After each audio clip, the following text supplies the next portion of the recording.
Welcome to another episode of Southern Queeries.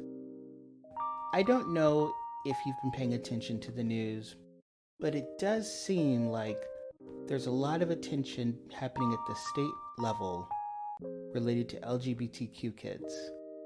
And the more I think about what's going on, it just made me think this all sounds very familiar. And whenever I think that something sounds familiar or something feels very historical, I call up my friend Lee from the great podcast History is Gay. We are proud to present to you this crossover episode where here on Southern Queries, we're looking at the contemporary context of where these anti-LGBTQ and trans attacking bills come from and legislation are coming from. And then on History is Gay, Lee and I will be going into the history of these attacks, focusing on Anita Bryant. We do encourage you to listen to both episodes. There is a link to History is Gay in our show notes, and we thank you all very much. Let's get to the conversation.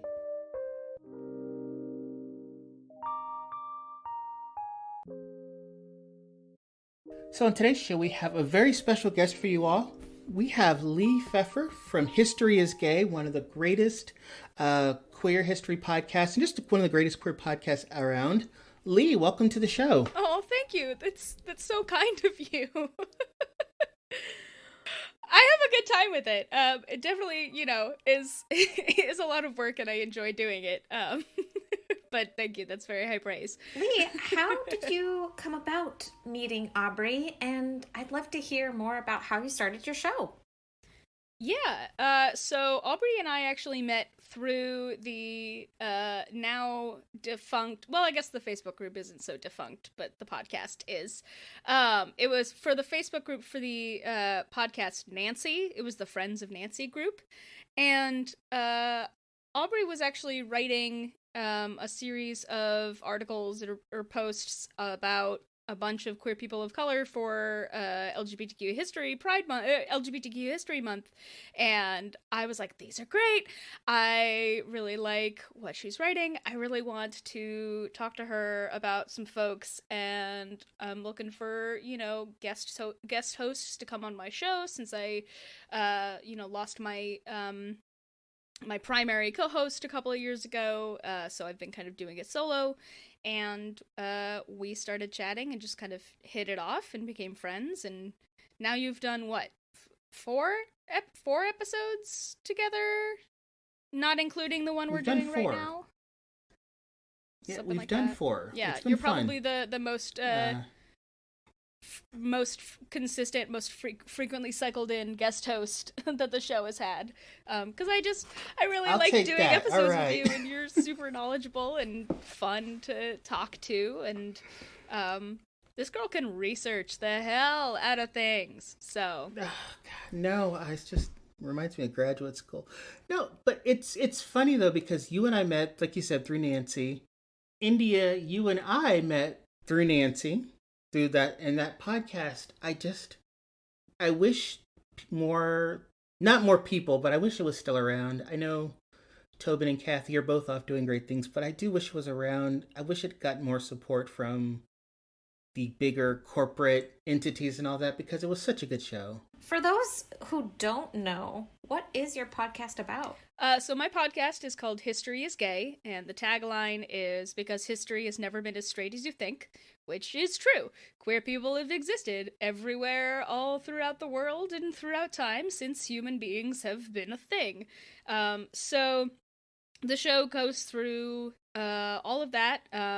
We don't really have like a specific niche in queer history or time period or anything that we're focusing on. We pick individuals and cultural groups and events that have happened that have been significant to understanding of queer history, queer culture, and we do it all for with kind of like a fandom-y lens, fandom-y bent of like we're gonna talk about some folks much in the same way that we would about some of our favorite characters, because I think that just makes people really it makes these stories really accessible to people who may not necessarily have interacted with stories such as these, because they had to like find them in a really, academic article laden with a whole bunch of language that you would need, a master's in history to understand sometimes. So, we kind of take it as like we're translating all of this information. So on that note, I'd love to hear, or can you explain what our crossover is? What is the episode that people can listen to on History is Gay? And then what are we going to be talking about here in Southern Queeries? Yeah, so Aubrey and I got together and talked about wanting to do some crossover episodes. And with everything that is going on right now in terms of anti-LGBTQ legislation just skyrocketing in this country, in the United States, we really wanted to go back into some of the history of that. As depressing as that topic is, it's very topical. So on the episode of History is Gay that came out slightly before this, we talked about the 1970s conservative religious backlash to state and local attempts to bring about some forms of gay rights laws. We specifically go into the history of Anita Bryant and the Save Our Children campaign in 1977, which was an effort in Dade County, Florida, to overturn a local gay rights ordinance that kind of exploded all over the country, created this huge news whirlwind around queer rights and the rise of kind of like right-wing conservative Christian specifically backlash to queer rights, and this like thing that would evolve in the 80s into like family values movement. And on the flip side of that too, it doesn't just end up in southern states, but it is something that directly impacted things enough that there was also an attempt a year later in California on the state level to ban LGBTQ people from being teachers. It's called the Briggs Initiative, or Proposition 6, and that was actually the first one to be overturned, or it was the first one to be actually struck down.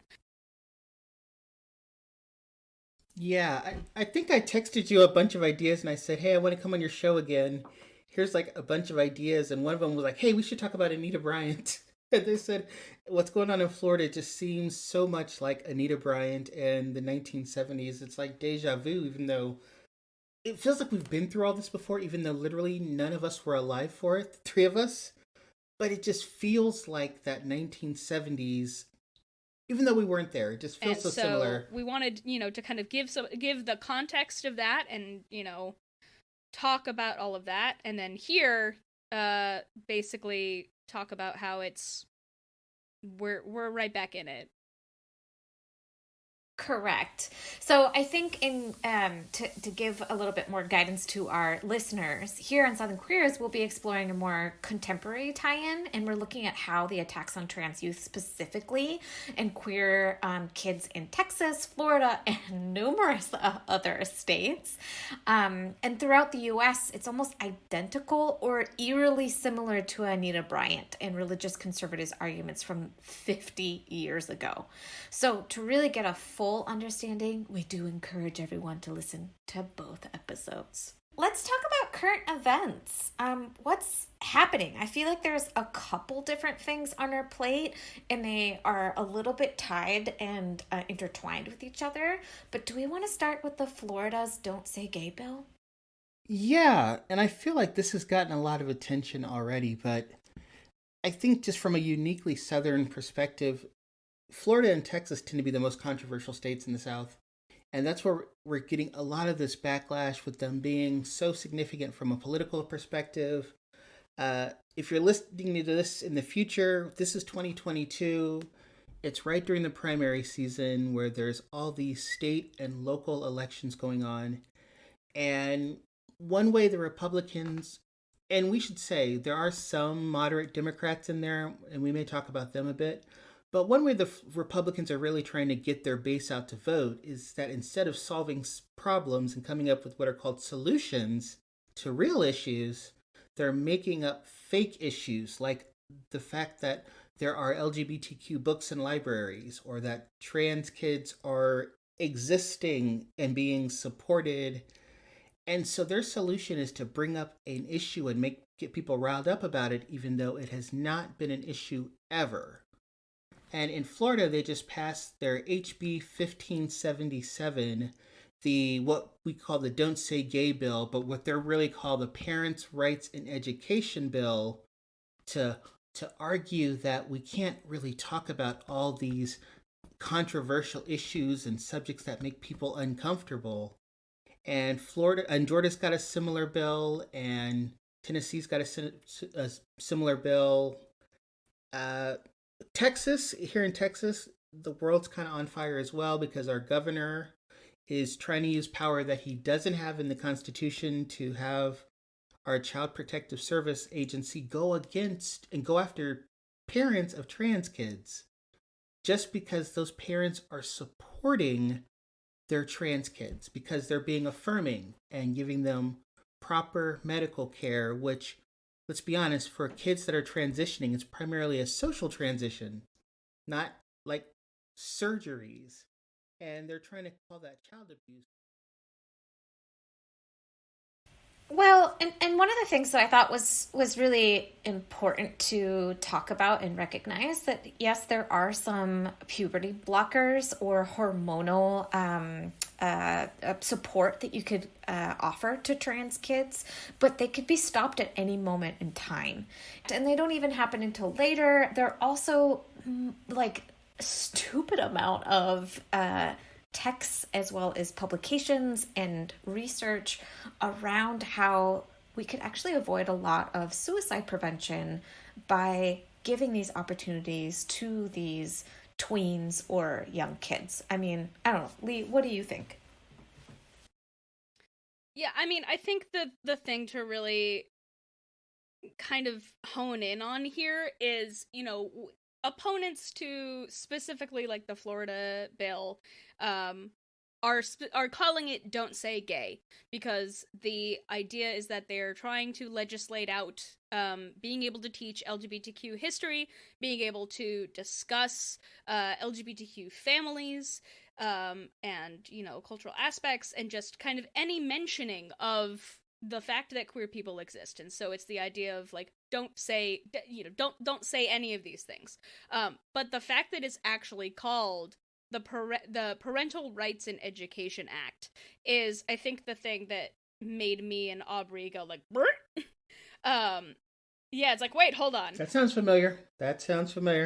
Parents' rights is a big dog whistle. Yeah, it is. Parental rights is the dog whistle here. It is almost the same kind of language, because in the 70s you had these movements coming out specifically saying, trying to repeal the Human Rights Ordinance was Save Our Children Incorporated.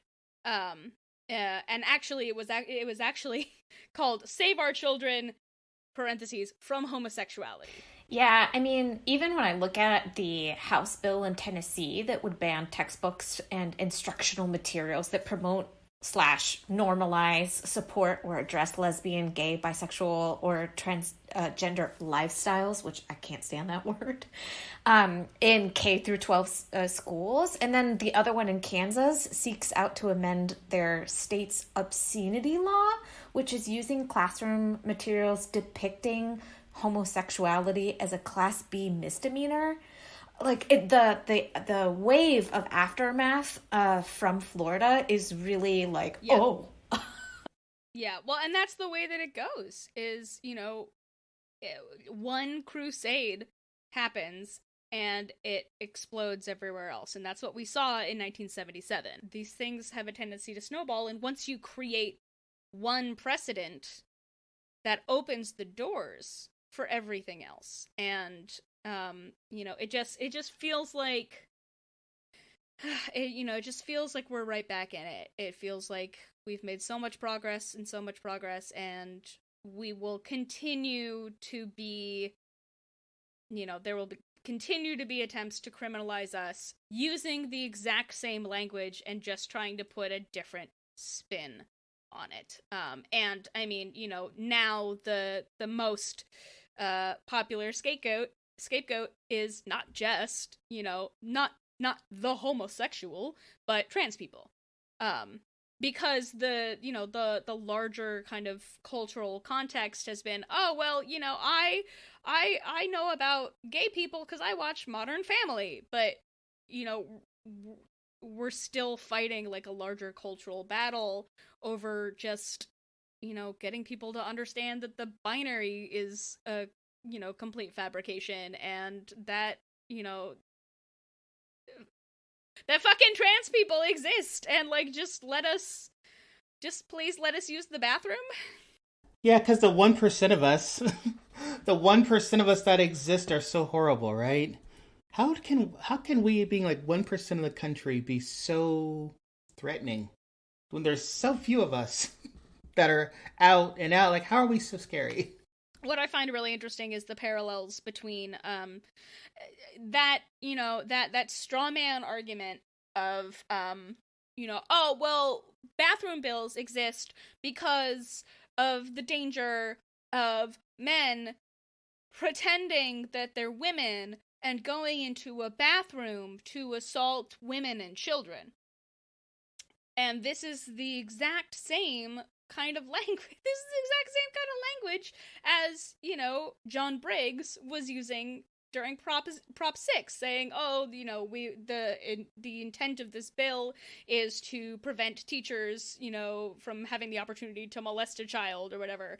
And the response from gay organizations at the time was, well, but look, statistically, like, there's no evidence that homosexuality is, you know, in children is gained from an adult, and B, the vast majority of statistics prove that, you know, sexual abuse of children happens from heterosexual, quote-unquote, normal men. People they know. More than likely, people that they know already. Exactly. And so that's the same, you know, that's the same thing. It's like, okay, but, like, show me statistics whenever any trans person has assaulted somebody in a bathroom. But you don't have to have statistics, because parents' rights is based on emotion. And, you know, parents want to have control. And I've said this before. You both know me. My wife and I, we homeschool our daughter because we are so obsessed about having control. Parents want to not control it. Well, yeah, some of them want to control their kids. But we want to control the environment around our kids to keep our kids as quote-unquote safe as possible. And so they're basing this on creating a fear that's not there, because they know how insane parents are in the 20th and 21st century. Everything to protect our little precious angels when there's not even really a threat there. But it's hard to be the politician coming out against parents protecting their kids. It does. It does. Because then you're saying, well, what about the parents of trans kids? How do they protect their children? Well, they're not as important as straight cis parents protecting straight cis kids. One parent is seen as better than the other in the eyes of the law. Right, but it privileges some kids and some parents over others. Yeah, it's just messy, and I guess what concerns me as well, not only for the youth, but it also concerns how it will bleed into other things. I mean, I'm also seeing, you know, the anti-abortion acts that we're going to hit the kids. The next thing you know, we're going to hit LGBTQ marriages. Like, I can already see the writing on the wall. And that's just concerning, because it's also exhausting feeling, because I'm like, I thought we were past this. Why are we still having this conversation? I'm like, can we just take a moment on the idea of just not talking about it? Like, didn't we also have a bill called Don't Ask, Don't Tell? Like, back in like the 90s up until 2011, I feel like. Yeah, I guess that's why I'm a little bit like, ooh, why are we having to repeat this same rhetoric, but almost like okay, we're not going to do it with the gays in military. Now we're going to do it with the gays at school. Like, because it's a moving target, and the people who hate us, the people who think that we are not entitled to the full range of human and civil rights are going to it's like a what's the whack-a-mole. It's like whack-a-mole. They will continue to come up with different ways, different scapegoats. It's the same thing. And it's not just LGBTQ people. I mean, we're seeing the exact same arguments being used to, quote unquote, protect white children from feeling bad about racism through critical race theory. Just by being like, well, I mean, these things happened. Like, yeah, it seems like we're really going on a really scary, like, what's the exponential rise in these. Like, just before we started recording, we were looking at a chart that showed just the kind of skyrocketing of all these anti-LGBTQ state bills since 2018. It was like, less than like 50 in 2018, and 2022 is looking to be like the most the most on record. This NBC News article that we were looking at says nearly 240 anti-LGBTQ bills have been filed in 2022 so far, and when we're recording this, we are at the end of March. And that's insane.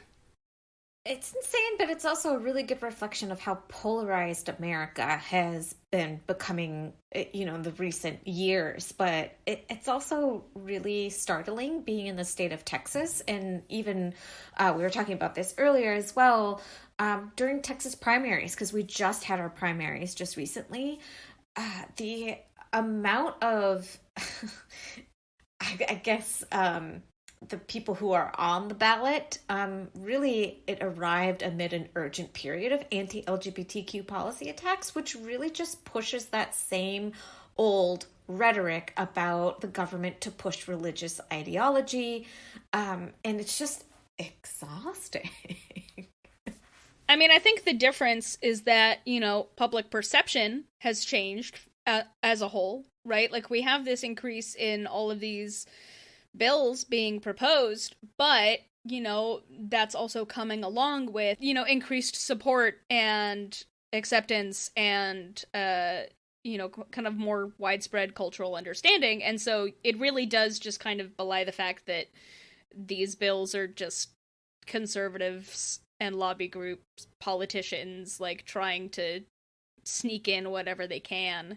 But, we can't take for granted the fact that people will be outraged by these, because, that's how things like Prop 8 happen, which is, what happened in California in 2008, is, they used intentionally misleading language and did it by a very slim margin.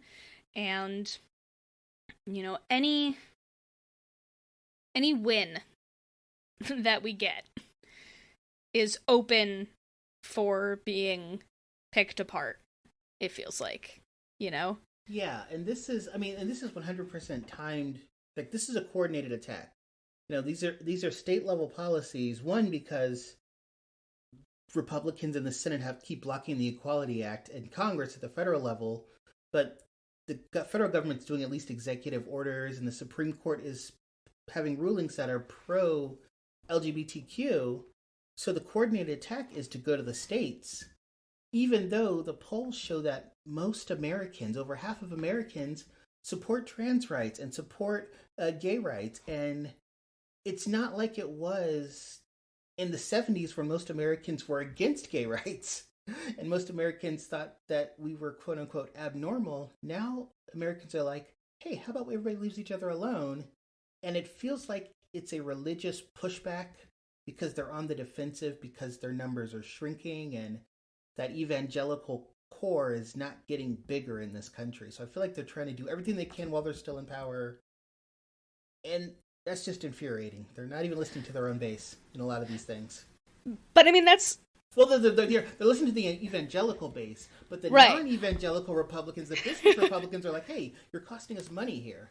So... Right, but the exact same thing happened in these late 1970s bills. Is they came about specific, not just out of nowhere. They specifically came out of post-Stonewall organizing, where you started to have a lot of LGBTQ organizations and groups and the gay press expanding and really kind of coalescing into like gay people, and I'm using gay as a shorthand, we're starting to see themselves as like a national community. We are a group of people that have similar political and social interests and needs, and being able to organize on that level. And that is what created and gave the opportunity for a bunch of different, I think we said in the episode, there were nearly 40 local ordinances in different states that had been enacted, expanding non-discrimination laws to sexual orientation, or at the time, sexual preference, in like housing, public accommodations, and jobs. And so these efforts that we saw in the late 1970s were a backlash out of fear of, oh God, this is all happening. It's not like these bills just popped out of nowhere and was like, okay, we want to, ban these things. There had to be the progress for them to then say, no, we want to push this back. So it just feels like, it's the 2 steps forward, 1 step back, or 1 step forward, 2 steps back sometimes, when you get things like the Dade County that, ended up getting overturned, by a huge margin. And in, Wichita, in St. Paul, in Oregon, that rode this wave and didn't really change until California. And the Briggs Initiative, in early, we said this in the episode, in early polls, it was thought to, like, win by a landslide. And it was really only the aggressive campaigning of Harvey Milk and Sally Gearhart and a bunch of LGBTQ activists in San Francisco and throughout California that, really did some significant shifts to the way that LGBTQ rights organizing was happening to kind of turn that tide, and allowed that initiative to be beaten by, I think it was like a margin of just over 1 million votes. Yeah, Leah, I feel like you bring up something really important for us to point out. I mean, some of the research that I had put in prior to this conversation is that in 2022, we had at least 1,006 openly LGBTQ people run or are running for office in 2020, and it's been the most in history. That's a 41% jump since the last midterm election in 2018. So when you have 716 openly LGBTQ candidates run, they will appear on the general election ballot in November, up from 432 in 2018 to a 33% increase. So I also think that some of the backlash that we're seeing right now of all of these different bills might also be because unlike in the 70s, we have a way, I'd like to say, quote, safer, more open, louder, a bigger platform, aka the internet, to really showcase how many LGBTQ candidates are running. And a lot of them, which I thought was really powerful, 31% of those candidates identify as people of color.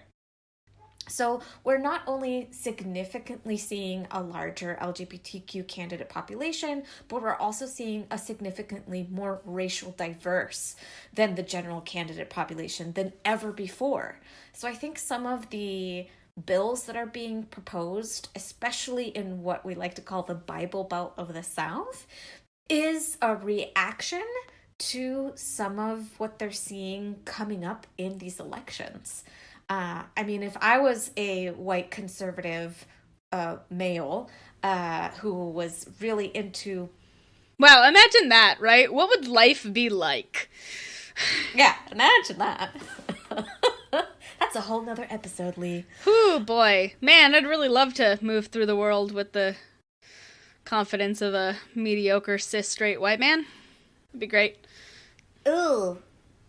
No. Ooh. Oh.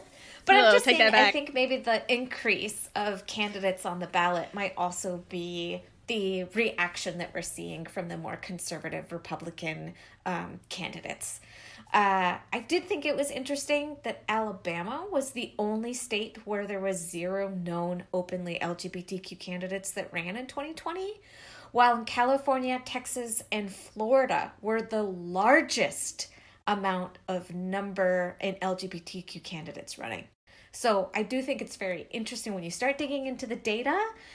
That's where these biggest, most controversial bills are being popped up, are in states like Texas and Florida, where they had the most amount of candidates running that were out and open. So if you think about it from an organizational structure kind of way, yeah, I mean, maybe they're scared. I mean, I'll say, and I've always felt Republicans, the problem with Republicans is that they're really good at strategy.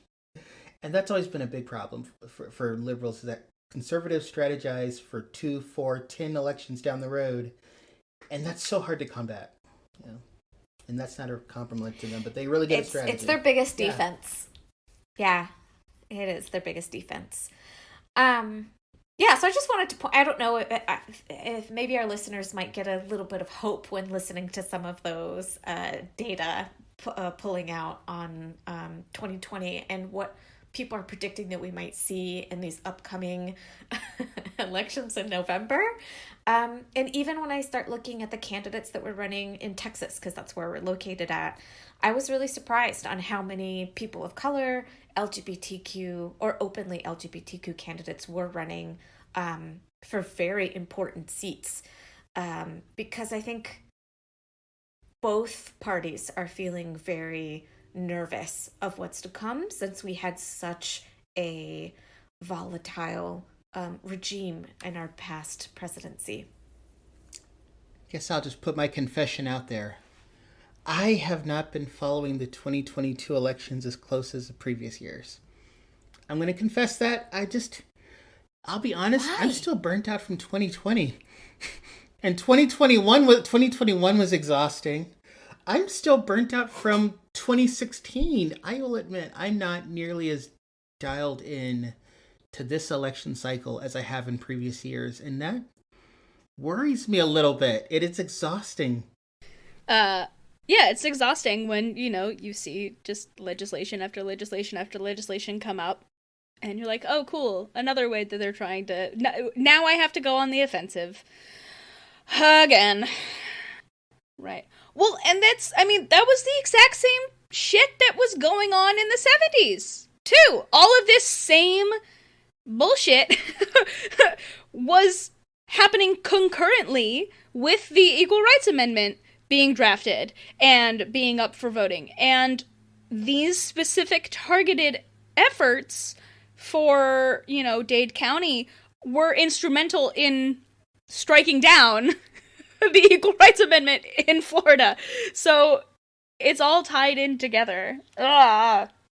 So for our audience who might not be familiar with the Equality Act in the U.S., I do want to just give a little brief description. The Equality Act is a bill in the U.S. Congress that, if passed, would amend the Civil Rights Act of 1964 to prohibit discrimination on the basis of sex, sexual orientation, and gender identity in employment, housing, public accommodations, education, federally funded programs, credit, and jury service.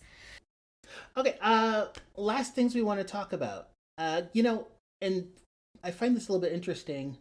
The student reaction to all of this is something that I just absolutely love. Kids in middle schools and high schools are walking out, they're protesting. And I think the people that are pushing these anti-LGBTQ legislation seriously underestimate everything that's on the internet and the fact that their kids navigate it so much better than they adults do. You can take it out the libraries, they're still gonna get it on everywhere else. I mean, it's like, so I don't know what they're trying to accomplish here except rile up a base, because the students themselves are not taking this line down. And that's really a good thing to see. That's really heartwarming. This idea that this current generation of kids, and I'm 41, so I get to call them kids because to me, everyone's a kid now. I'm almost 41. Just the idea that the kids today are just so much more in touch with what are called emotions and feelings, and they're a lot more accepting. And I just think that's an important part that we need to also acknowledge, that the kids are doing all right. Right. It's the queerest generation, Yes. at least openly. Yeah. Let's just hope that they get listened to. And I think, we're in a different position in that we have a large kind of cadre of, national legal organizations fighting this fight. You have the National Center for Lesbian Rights. You have, you have the ACLU. You have all of these different Lambda organizations Liga, that are, now, Lambda all these, Legal, Equality Texas, all these are there. Yeah, so that's a good thing. yeah, national and state levels who are, keeping eyes on all of this and are ready to mobilize. And I think that there's, more opportunities for, the money being there to really throw resources at trying to fight this in ways that you didn't see in the 1970s. You had, by the late 1970s, you had like the National Gay Task Force, who was allying with different Democratic parties and, really starting to kind of move into mainstream politics. But, nothing to the extent that, exists now in terms of like coordinated legal response to and it's also not just like specifically queer organizations fighting for this. It's the atmosphere is, hey, this is a civil rights issue. Yeah, I think the other thing to really note is something you were touching on, Aubrey, about the generations. When I think of the kids, I'm really thinking of like Generation Z, which I know people have, gripes on being called millennial versus Generation X, and boxing people into these different generations. But I do think it's interesting, and the only reason why I bring it up is because we see it in my work as an HR professional, and the droves of people who are coming into the workforce. That also means this drove of people who are coming into the workforce are of voting age. So I think it's very important that the cusp of adulthood, and who is facing this uncertain future, and what we know so far of Gen Z is that, and it's basically anyone born after 1996. The oldest members of this generation will be turning 23 this year. That's roughly 24 million will have the opportunity to cast a ballot in November. And when you look at the data on how many of these kids of Generation Z identify as LGBTQ, it's huge. So I also think that maybe the reaction of all of these bills coming in, if I was an older 50 or even 70-year-old man who's a Republican in the Senate, I'd be scared shitless. Those kids aren't going to vote for me. And they're certainly not going to be voting for any of those bills that I just put on the table either. Well, but isn't that part of it, though? Is that if you don't teach it in schools, then these kids aren't that familiar when they become of voting age. They don't have the necessary information to vote to protect their rights. And I think it's all coordinated. They're trying to keep them uninformed, to keep them from voting, right, to keep them from knowing so what's going on. They're trying to get all of this and, people don't pay attention to local and state issues as much. So I think you're right in that these kids are, I'm going to keep saying kids. They're kids. These young adults are a threat. They're a threat. Yeah. These young adults are a threat. And they the know thing that I keep Yeah. saying is, these people that are putting all this legislation in, they're hoping that if you don't talk about queer people in schools and, that people won't know what to do about their own selves. But, like, I can guarantee you not hearing about queer history and queer people didn't make me any less queer. Like, that's not how it happens. Like, recruitment does not exist. And it's the same argument. It was, it was Anita Bryant and John Briggs saying homosexuals cannot reproduce, so they must recruit, and they're going after the youth of America. And that's the same thing that they're basically saying, is they're saying that if we talk about these things in schools, then the kids will get ideas, and they'll learn about it, and then they'll decide that they want to be gay. And it's like, that's not how it works. Most gay people are made from two straight people. You want to know what the leading cause of gay people is? Straight people. From straight people. From straight people. Statistically, the leading cause of queer people existing is straight people. Because straight people will be having sex and making queer babies. If you want a scapegoat, Totally. there you go. So admittedly, by the time we got to the end of this conversation, we had kind of diverged into talking about a lot of things queer podcasting related, or Xena, and we spent a lot of time, Indy and I spent a lot of time trying to convince Lee to move down here to the South where things were much more affordable, and they weren't going for it. But we did give an open invitation to Lee. Anytime they want to come down here, we've got drinks on us, and India's happy to show them around Atlanta, and I'm happy to show them around Dallas.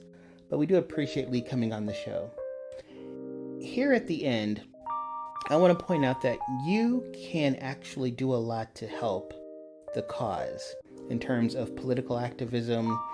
If you feel that these attempts and attacks on the kids in our community is unfair, if you think it's unjustified, and you think it's a violation of human rights, in our show notes, we're including links to a few different organizations that you can donate to, and you could put your money towards helping the legal fight and the political fight to defend our LGBTQ kids, because ultimately it is up to us to defend them.